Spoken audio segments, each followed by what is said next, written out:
Hey everybody, how's it going? Nathan and Richard here Yep. again. We're going to have some more conversation about some Yes. great Yep. topics. So we're really glad you guys keep joining us. We hope you find a lot in this. And actually, that's going to be the first thing we talk about Okay. is why are we actually doing this? So we've thought about this. I think we've got Briefly, some things yeah. we can share about this. But why are we doing this? Let's let everybody know why. That's a good question. In my mind, we have three different types of reason, or three different people that we're targeting. Targeting the people that are new to the industry. They've never worked at a retail store. They've never worked in the musical instrument business, and so they have no bearings. They don't know how it's run. They don't know the anything about the industry at all. That's the first person. They just don't know. They just want to sell guitars. They want to, a lot of times they want to sell online, or they may want to open up a small music store, but they don't know anything about the business. So that's one customer. Then we have some employees that have no interaction with the either manager or the owner of the store, so they're left on their own. Lone Ranger. But they're craving information. They want to grow. They want to get better. They want to do a better job. Okay. And so we have a group of employees that are looking for more information. So that would be a second category. Third category would be a music store owner or someone selling online that is, they do most of the stuff themselves. Again, they're on an island by themselves. They have no one to talk to. They have no one to deal with. They don't have reps. They're out there on their own. And they have no interaction. Or they've been in the business for a while, but they choose not to have a lot of franchises, so they're not connected to the industry that way. So it's geared a lot to just have conversations with those different types of people, so we can help teach them, show them, and just get them involved in the music industry. Yeah, absolutely. And the first one I think is a big deal that we run across quite a bit. People who are new to the business, especially with the tools of like Reverb and eBay over the years, it's allowing people to go, hey man, I love musical instruments, I love guitars, man, I'd like to sell guitars. So they now have tools that make it a lot easier to kind of get into that world. So how, those kind of people I think really need to kind of maybe watch these shows, watch these episodes, because it's even as simple as people, trying to take pictures, or how do I take care of my money, things like that, that maybe they thought they knew the right things to do, but they need to be thinking about things from a new light, and they can kind of gain that from these episodes. Yeah, I mean, hopefully what we're doing outside of hanging out and having fun is educating people, and hopefully saving them years of time. A lot of times we learn things and it takes us a couple years to get that knowledge. Hopefully we can give it to them quicker and faster, and we can kind of steer them in the right direction, because a lot of times, especially in the musical instrument side of things, we can make mistakes and they can be very costly, and a lot of times they can be costly enough to put people out of business. Absolutely. And so we don't want that. We want to speed up everybody's learning curve, so we can take knowledge that we have, or experience that we have, or even conversations with customers or vendors or whatever we have, that we can share that to hopefully speed people up a little bit. In your heart, that's been behind a big portion of MIRC has always been about education. I think it's big, yeah. I mean, from the workshops that we've done, all the way to just even some other aspects where people come in the building. We've always wanted people to become more and more educated from our perspective, so that they can be more successful. Well, I think it's good for all of us. It's good for the individual. Again, the worst thing is to have a long learning curve, and for it to be painful, and in a lot of ways very, very costly. If we can take what we have, it doesn't cost us anything to give it away. Yeah. We are, like you brought up the workshop. There's a lot of trade secrets when it comes to repairing guitars. Yeah. We've been the opposite. We just share all of our knowledge. Oh, yeah. And that's what we want to continue because we're a community. We have a lot of wonderful customers that have become friends and basically an extension of our family. Yeah. And that's what we want to be. So anything we can do to help, anything that we can offer, we're willing to do that. Yeah, I mean, and MIRC, as long as I've been around here, MIRC has always had the outlook that, you know, if we can help other people be successful, it allows us to be successful too, Absolutely. and we create It's a win-win trade, situations. yes. Win-win Yes. situations. So, but you know, I think it's interesting. You've brought it up, and I don't experience it that much, but you probably have. So you're saying there are store employees out there that their owners just don't give a crap? Yeah, you know, that's just so unfortunate. Yeah.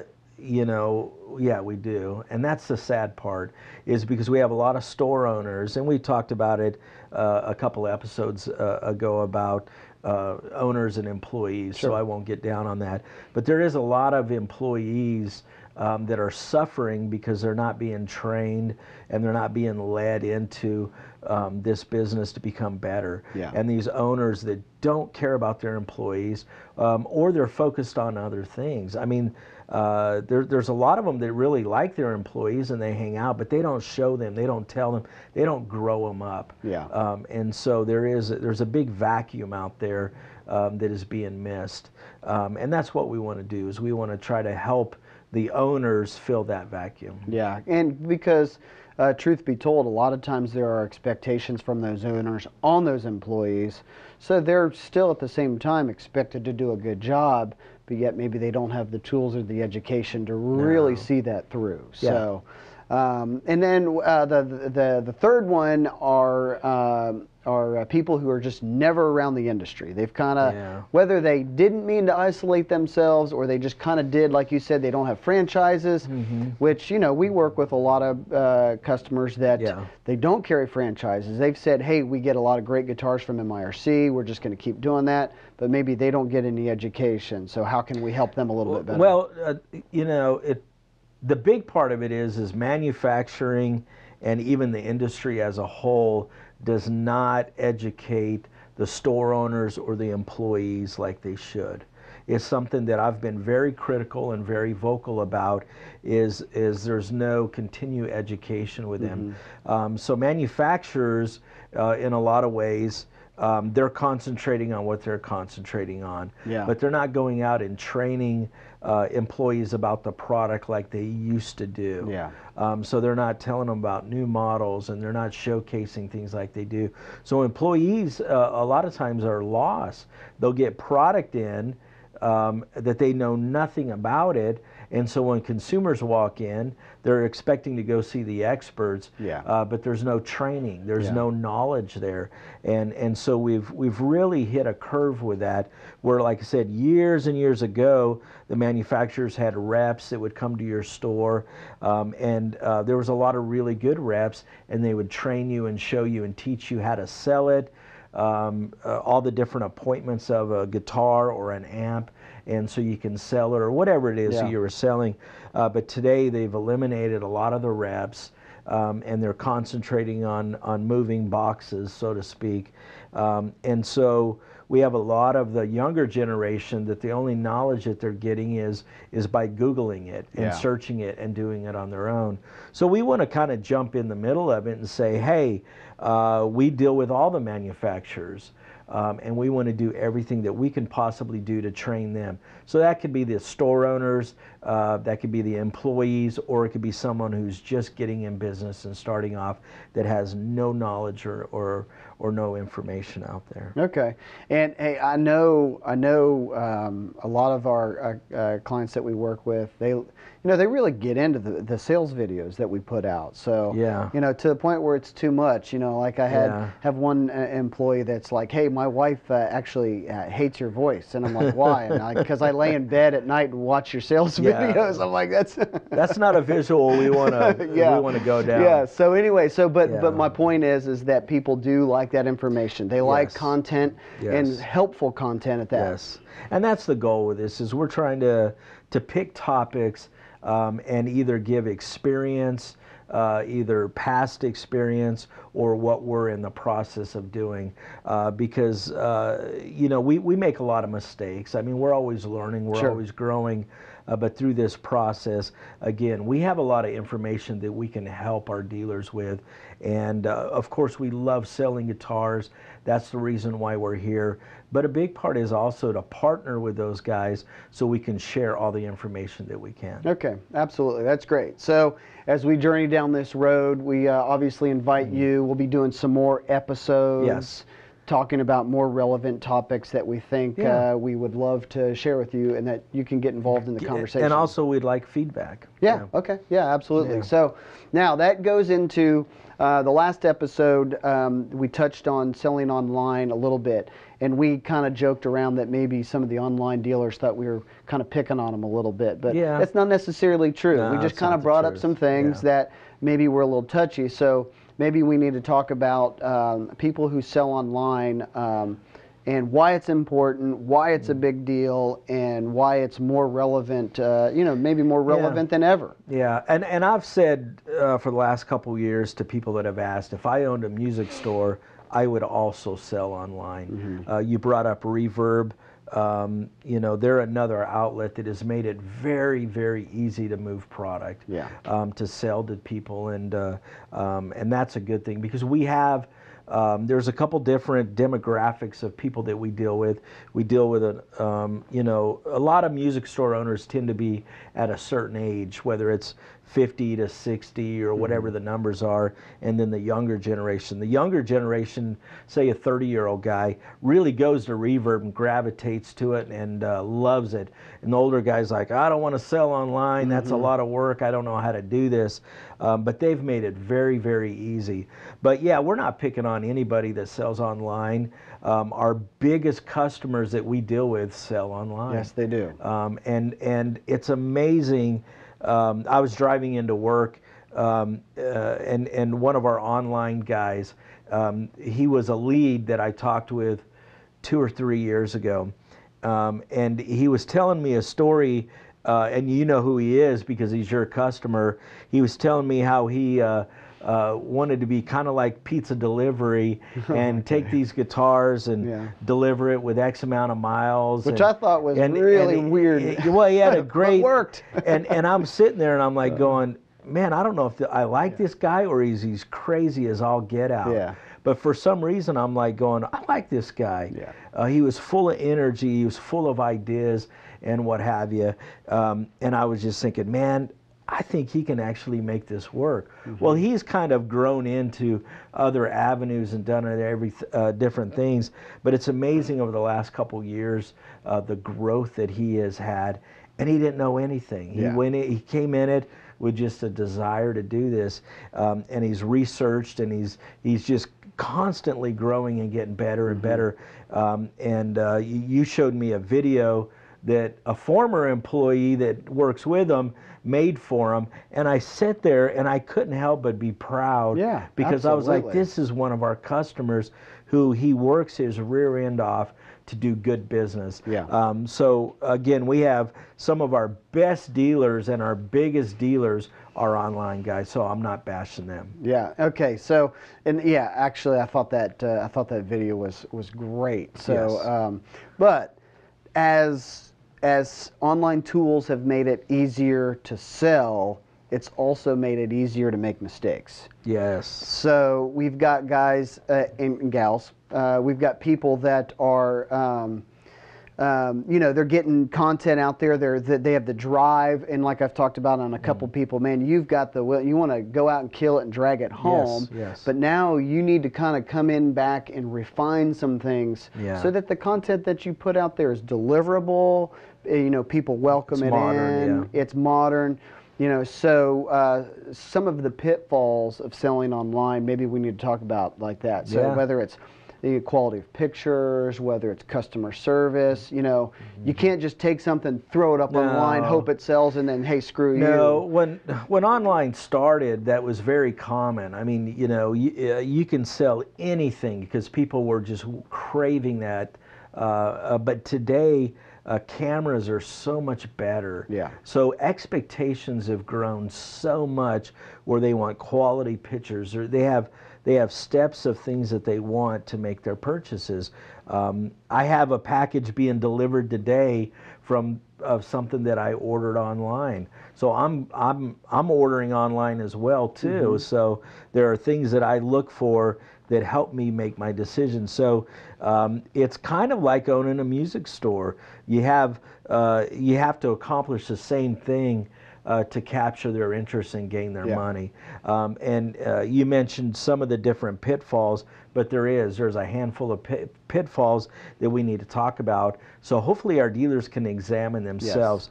And I'll give you this back in a second. But recently I read or heard or something. I listened to a lot of podcasts and listened to a lot of stuff where somebody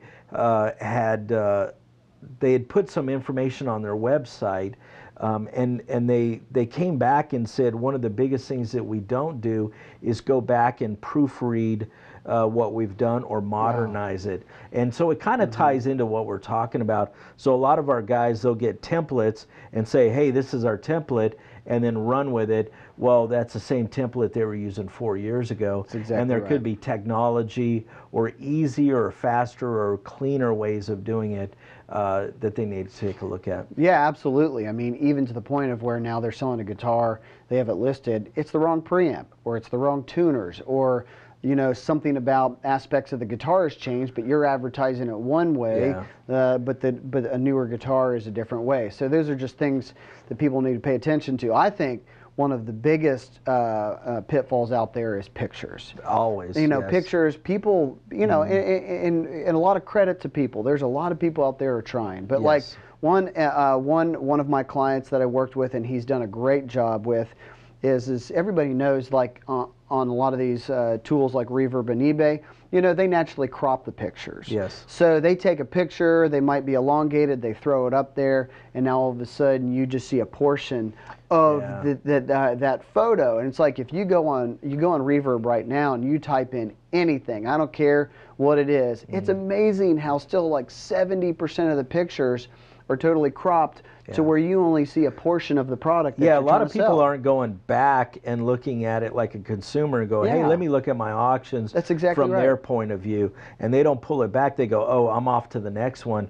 But if you go back and look at it, they would go, oh no, I got to change the way I crop this, or I got to change the way the pictures are, because I don't want them to look like this. Yeah, that's right. And like even if I'm shopping, like if I got on Reverb and I wanted to look for something that I wanted to buy, I have to admit, I look at that picture, that first picture, and go, well, man, they didn't crop it. They didn't take the time. They don't necessarily care. That's the way you think they don't care. That's exactly right. And so I think that's a big deal. Sure. One of the pitfalls of selling online is representing yourself in a way that is relevant to your potential customer. Sure.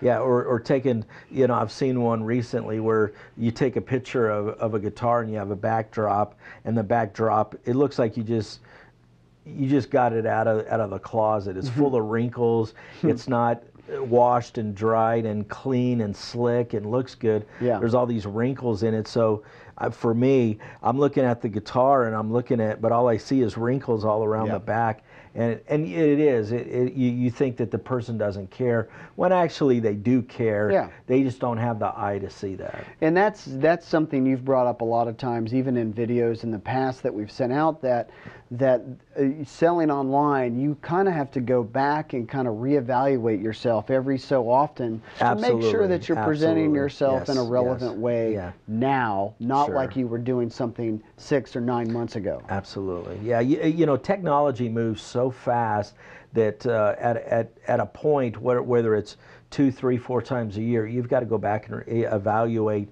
your complete process and look at it and go, is my pictures relevant? Is the templates relevant? And everything, you got to examine everything, because you have to examine it like a consumer, because they're the ones that are making a decision whether they want to buy it from you or 50 other people. Yeah. Okay, so now the real hot topic of selling online. Everybody is so concentrated on price. Price. which we have a concept that we've talked about many times, a race to zero. Race to zero, So, yeah. but it causes a lot of problems. Sure. So it devalues product. Sure. You know, you're not making the margins that you want. People get caught up in wanting to sell things faster. So I don't know. What do you think of this? What are some things that we need to think about? Man, it's a touchy subject. I know, Everybody I gets know it offended. is. Everybody says, "Don't do this. Don't talk about." You know, there's all these warnings. It's funny. Like I said, I just bought something that'll be delivered. I spent a little bit more than I could have bought it for. It was only like 11 or 12 bucks. It wasn't a whole lot of money, but the way they described it, their claims, their feedback, the way everything they did was a little bit better than the other people. So I paid a few bucks more because at the end of the day, if they ship it out fast like they claim to do, if everything they said they would do, which their feedback said that they did do that, Yeah. it was worth 11 or 12 bucks more. Now this was a small purchase. If it was a bigger purchase, sometimes if I look at something, you know, obviously price is a concern, but a lot of times I'm looking at more than just the price, or price is part of it. I mean, we have to be honest with ourselves, but a big part of it is how that person is. You know, if I'm communicating with them, what's their response time? Are they nice? Are they fun to work with? Is it a good experience? And is it worth an extra 20 bucks or an extra 30 bucks? You know, did they take the time to take quality pictures? There's so many key elements that you can do and raise the prices. We have dealers that they tend to be a little on the high side. And a lot of people will say, well, that's the reason. Well, but they sell a lot of stuff. Yeah. And why they do that is because their emails, they're very quick to answer questions. Yeah. They take great photos. They have great content. They ship stuff out very efficiently. And so the consumer is like, yeah, I'll spend a little bit more because I trust, and that's a big word, especially when you're online, is I trust this guy because all my interaction says no red flags. I should trust this guy. Yeah, and I do. I have quite a few dealers that they do. They try to sell products for our guitars for as much as they possibly can, and we'll always applaud that. You know, I think that there's room out there. There's a lot of people out there that, yes, price is a concern, but at the end of the day, going back to some of the pitfalls, recognizing those pitfalls, addressing those pitfalls, presenting yourself in a positive, relevant light, you know, I think a lot of times, man, it helps people sell product for more money. Yeah, it does. And then it comes down to what are you worth? Yeah. You know, where's your value at? Are you really worth doing this? Because if you're not making no money, go get another job. Yeah. Go work somewhere else. This is a for-profit business. You know, and people kind of, you know, again, they want to shy away from this topic. We make money. I'm very vocal about it. We want to make money, but I also love when our dealers say that they're making money and that they're making good margin. Yeah, well, and plus the the race to zero, it gets people talking too. I mean, how many times here at MMIRC we're like, man, somebody over there dumping that guitar again, you know, and it creates concern and it creates, you know, things like that. You know, I think that there's enough people out there, like I keep saying, and I know it sounds crazy, but there are enough people out there who want to buy guitars, they want to buy good quality guitars, and they're willing to pay good money for those Or fair guitars. money. Fair money, Yeah, fair money, Fair yeah. money to buy these guitars. So there's no reason why all of a sudden you have to go, hey, I'm just going to make $25 on every guitar, Oh, and my I'm going to God. sell 1,000 Yes. of them a month. Well, that never yeah. works out. It's Yeah. never worked for anybody. It doesn't work out because the chances are you ain't getting half the guitars that you want. That's the truth. But yeah, yeah, your time is worth more than that. And, That's exactly and if right. our only concentration is on the price, we're not looking at the things that we should be looking at. Yeah. Quality of photos, the information that we're giving our dealers, our shipping process. There's so much that we're overlooking. We're being lazy. Yeah. To be honest with you, we're being lazy. We're just throwing it up there, and odds are it's probably stock photos, which is, in my opinion, a no-no. Using stock photos, throwing them on there, and just trying to be the cheapest price and get it out there. Yeah. There's a time for being that person, but more than anything, there's not here. Even all the way to the point where I've heard feedback from people saying that people like how you box things and ship Yes. them. I got my guitar in, it was boxed well, it was clean, it looked great, and they thought, man, I'm glad I bought this guitar from this person. So there's a lot of aspects to that. So, well, and something that just jumped into my head is even having a thank you note inside of it. You know, even if you get them printed off, you could put a little something, it was packaged by so-and-so, and thank you for your purchase, and put it in there.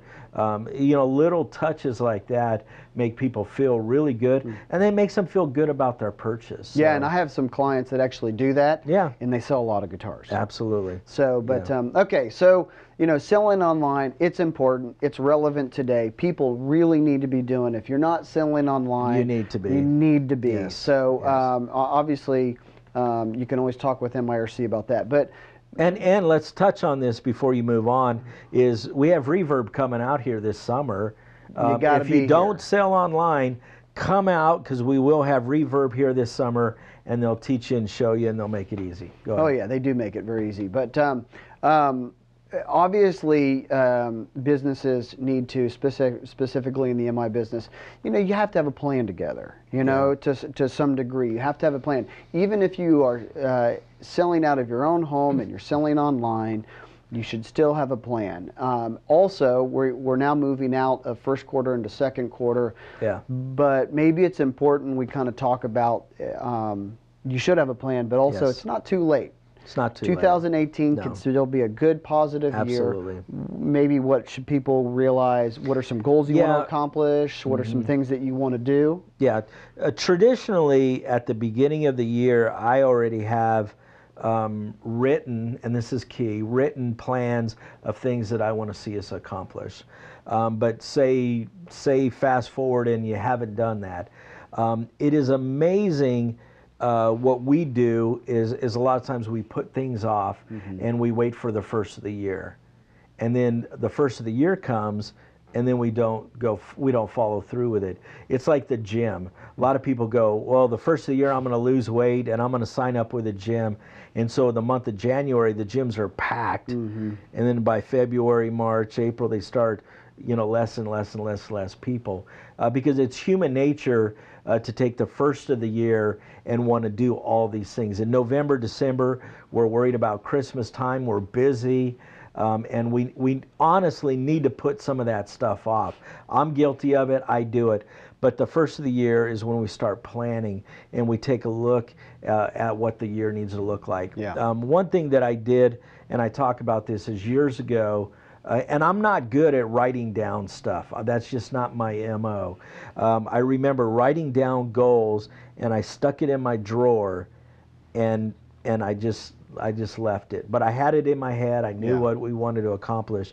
And then at the end of the year, I pulled it back out, just looking for something, and I was shocked at the goals and what we accomplished. There's something about setting goals, writing it down, and better to review it on a regular basis so you can start accomplishing those. It's like hitting your mark. If you don't have a bullseye, you may hit anywhere, but if you have a bullseye, you can actually hone in on it and hit it.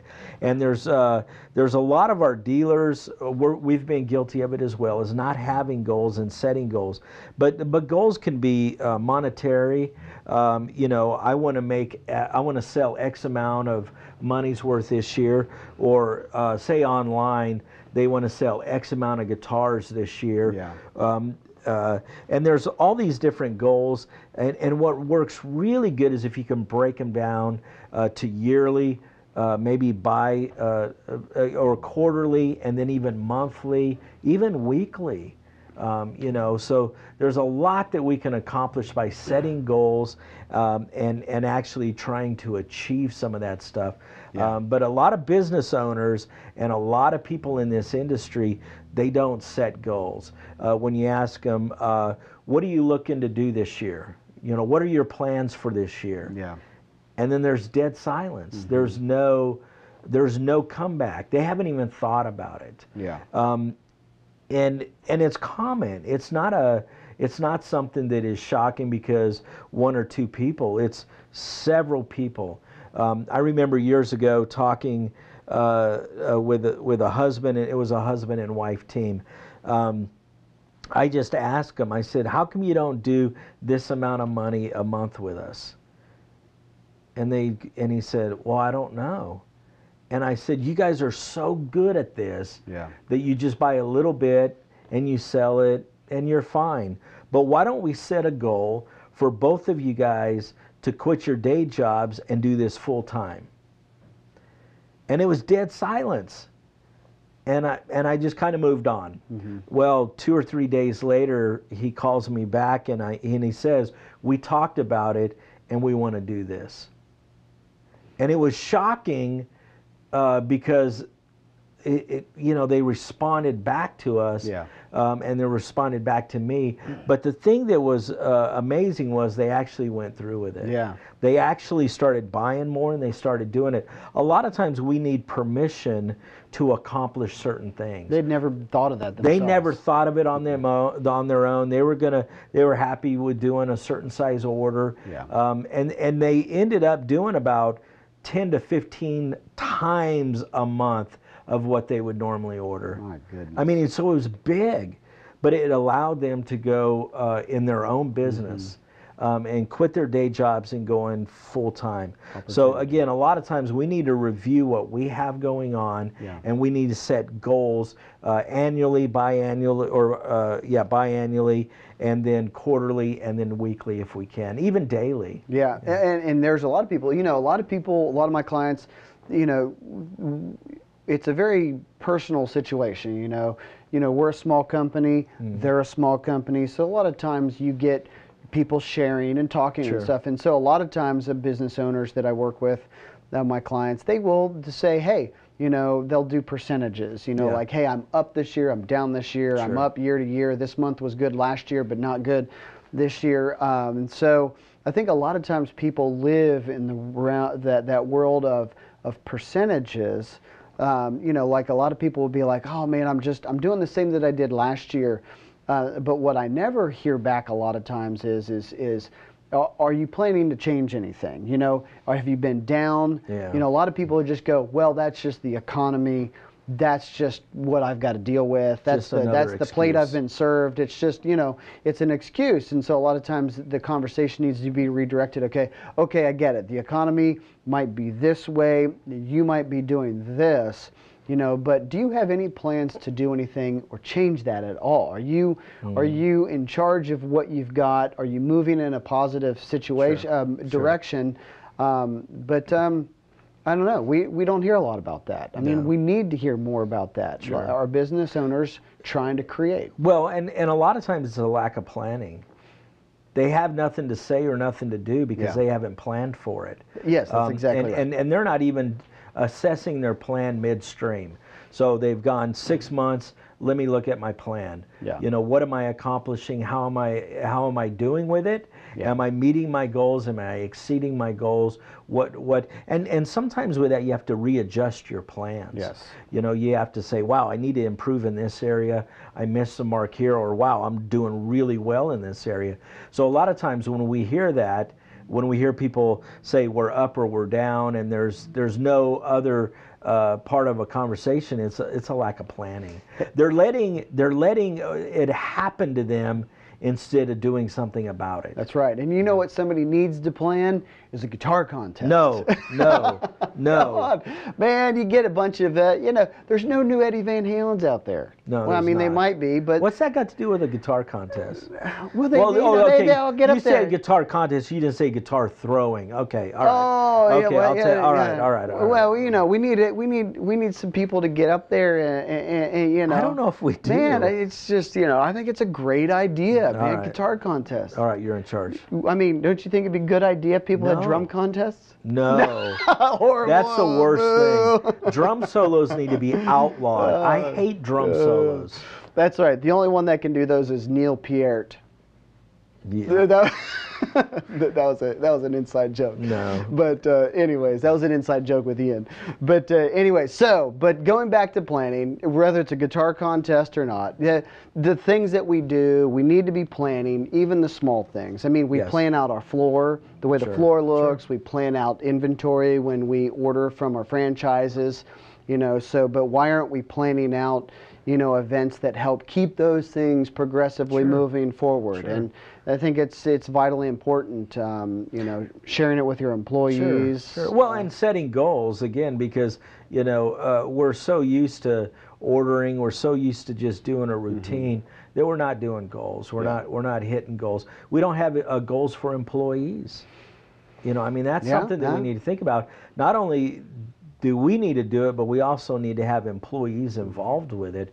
Because how powerful is it if you've got 3 or 4 employees that are trying to accomplish the same thing that you are? Yeah, that's exactly right. I even take myself for example. I have to set goals. I set goals daily, I set goals weekly, and I set goals monthly. And to be honest with you, it helps me be a Focused. better, more focused. I can deliver better customer service. Yes. And the world that we live in, it can get crazy around here. It can get really busy. A lot of times I can be dealing with literally up to 20 clients at one point in time. Yeah. I realize a lot of my clients think I just sit in my office and drink coffee all day. That's not necessarily true. Yeah, and fellow employees think that too. Yeah. Dang them.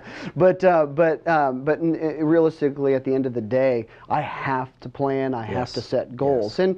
And to be honest with you, when I walk out at the end of the day, because I set a daily goal of things I need to do or achieve, and I hit that, it's a great day. My wife calls me. Feeling, says, "Hey, how was your day?" I can say, "Man, today was a great It's measurable. day." You can exactly measure right. your success. That's Yes. right. And each one of those little steps, those goals that we set, that we do, creates a great week, a great month, and creates a great year. Yes. So, we just have to focus on that. Absolutely. So anyways, so I don't know. I think that's kind of pretty much everything we had for today. We just, obviously, we want you guys to... There's a topic that you didn't add to the board that customers can't see, or people can't see the board. We have a board right here. My bad. There is another topic that we didn't write down that we should talk about, and that's saving money. Oh, And looking okay. at That's some right. of our That's right. accounts that we That's have, right. and I was trying to save time, but we should be talking about saving All right, money. all right. Okay. All right. So... and we can save this for another time, or we can go ahead and. Well, let's touch on it. Maybe we Okay. can get in a little bit deeper down the road. Okay. But we were talking about that as you plan. Yes. But also kind of Yes. getting into a subcategory of saving money. So. Yes.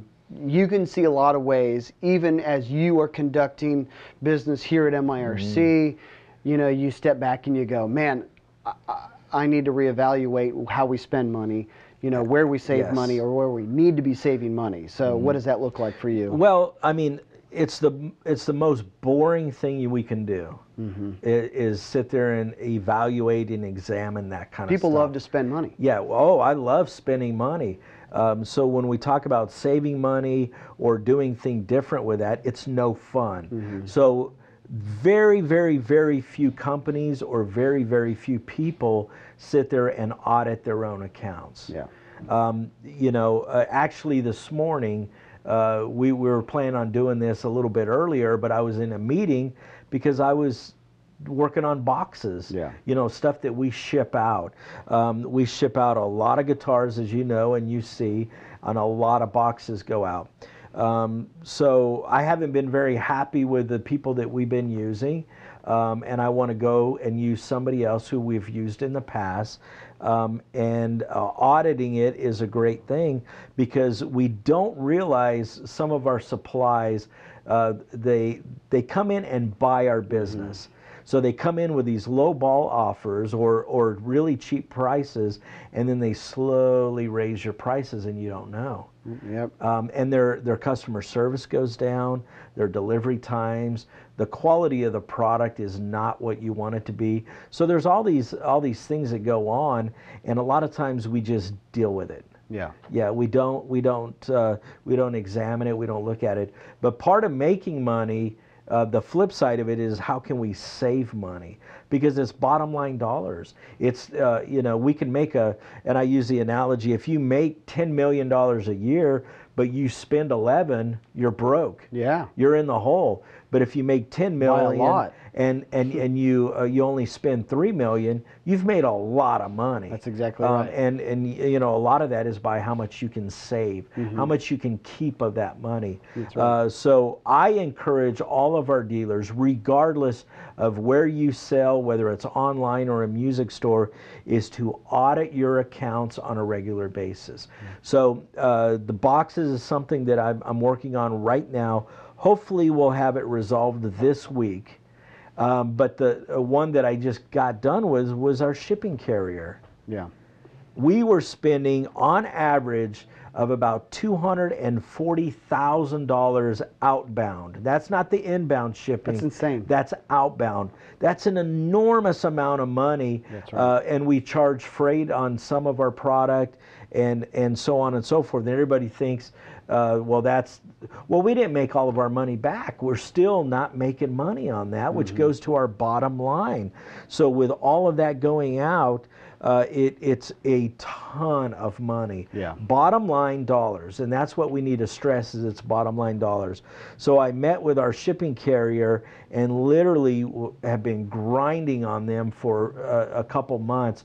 I finally got rates that I'm acceptable with today. Yeah. I actually got a rebate check back, which that was, in my opinion, that was amazing. Yeah. I actually had them give me money back. They willfully gave you money back. Well, they didn't willfully do anything. Oh, okay. But I did. But if you notice, we just announced our freight program. We offered free freight. It's back in the mix. Yes, we raised the dollar amount, but some people may say, well, why is this even happening? Part of it is because we went and beat them up. We beat up our carrier, and so we can actually save a little more money, and we turned it around and offered a free freight category. That's right. So again, it goes back to our dealers, but because we sit and audited our accounts and examined them. So we we have a ton of printers around here. Auditing our cartridges and how much money we spend. I mean, again, this is boring stuff. This is no fun. But we need to do this on a regular basis to find out who has the best service, who has the best prices, and who wants our business. We will only save probably $1,000 to $3,000 a year in boxes. So it's not a whole lot of money that we'll save. So, some people go, oh, it's only $1,000 or it's only $2,000 or $3,000, but it's real money. Yeah. It's, again, bottom line dollars that we can keep. We're not giving it to them, we're keeping That's it right. here in MIRC. The flip side of why we're making this change, or we're gonna make this change, I'm hopefully gonna do it in a few days, is customer service is night and day better. Yeah. The quality of the product will be better. They're kind of slipping on the other person that we use. These people will said, hey, if we have a problem, we'll swap it out or credit you, or we'll do whatever it takes. So their customer service is so much better. So I'm really excited about this. Again, it's very boring. It's so boring. I'm like going, oh, I don't want to do this. But to see the benefits of it is encouraging, because bottom line dollars that we get to keep and not give to somebody else. So music stores, online, whoever it is, you spend money, whether it's online fees, whether it's if you have a music store, it may be your carriers. It doesn't matter who you do business with. You need to audit those accounts and examine where's your money going. What are you getting for your dollar? Are you keeping or giving more out? Because again, you can make $10 million, but if you're spending 11, you're broke. Yeah, we need to work on saving and keeping that money. Now let me play the other side of that. The other side of that, as you are calling business owners, they need to audit their accounts, they need to check those dollars, they need to save where they can.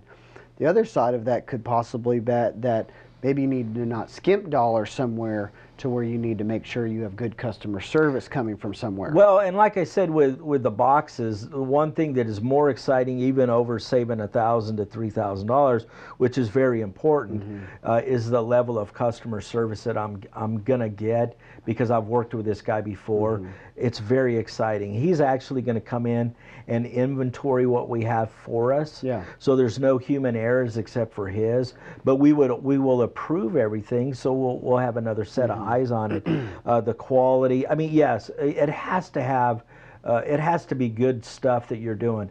If it's a product, it has to be good product. Yeah. If you're just getting cheap and getting cheap stuff in that isn't making your business better, then you're wasting your money that way. Yeah, that's exactly right. So yeah, I mean, we do that at our homes all the time. I mean, if I've got an insurance quote from one company and I have a different insurance quote that saves me $50 a month, man, I'm going to go back and evaluate and reconsider that, because I'd like to save $50 a month. But maybe I wouldn't save that $50 if all of a sudden my coverage drops way down. And Yeah, it's sure, not worth sure. it. It's not worth it. Yeah, absolutely. So, but what you're saying is we need to consider all of these things. You have to. I mean, it's part of business. It's the boring side. It's the ugly side. Who wants to do that kind of stuff? And that's the reason why no one does. Yeah. Very, very few people go back and do that. But that's an area where you can save and keep money. And that's the key. If you ask a dealer, do you want to give this guy $100 or keep it? They're going to go, well, I want to keep it. Well, through auditing accounts, it's the same way. Do we want to pay more than we should, or keep what we need to be keeping and saving?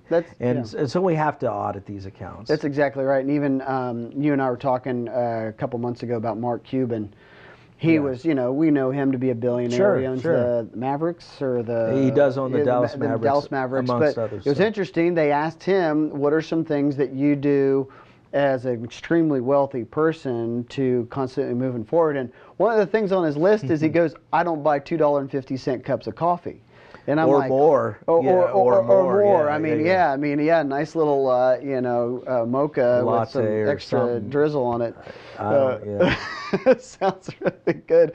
But anyways, the whole point of that is Mark Cuban is totally auditing everything he does. Yes. So that money going out, frivolous money going out, you have to make a conscious decision to say, no, I won't do that. Yeah. I need to be better at that, and I need to have a plan in place that I'm not just letting that stuff just go out the door. Yeah, there's a reason why rich people are rich. Yeah. A lot of times it's because they make different decisions and better decisions. And that's what we want to do here at MIRC.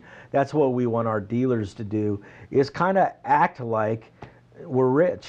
Yeah. And if you're rich, there's things that you watch out for. Where does your money go? Yeah. And even though there's a lot of expenses out there, and we know we have to pay a vendor, well, there's things that we have to pay for. It doesn't hurt to audit your account, and it doesn't hurt to even, like, say if you sell online, the fees that you pay. Well, why not have a conversation of how can I save money?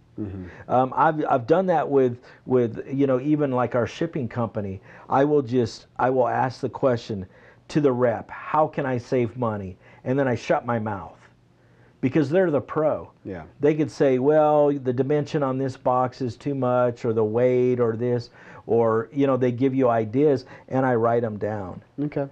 So when you're auditing some of this, we don't need to go in and just try to beat people up to get a better price. A lot of times we can get better price by information. Yeah. Again, you ask the question and you shut your mouth. Yeah. And let them, who is the professional, tell you how you can save money. Yep, absolutely. So, man, this is good stuff. I think very relevant. Everybody needs to talk about this, even if you know it. Yes. It's good to kind of bring it back around and regurgitate this information on a regular basis. So, but hey. It was a good day, good conversation. So we thank you for sticking it out with us and sitting around and listening to what we have to say. Again, like Richard said earlier, we'd love feedback. And if you'd like to give feedback what we've been talking about, great. Or topics. Or even topics. Yes. If there's a couple topics you'd like to hear us speak about, then let's do it. But hey, Thanks a lot, everybody, and yeah, we'll see you next time. Thank you.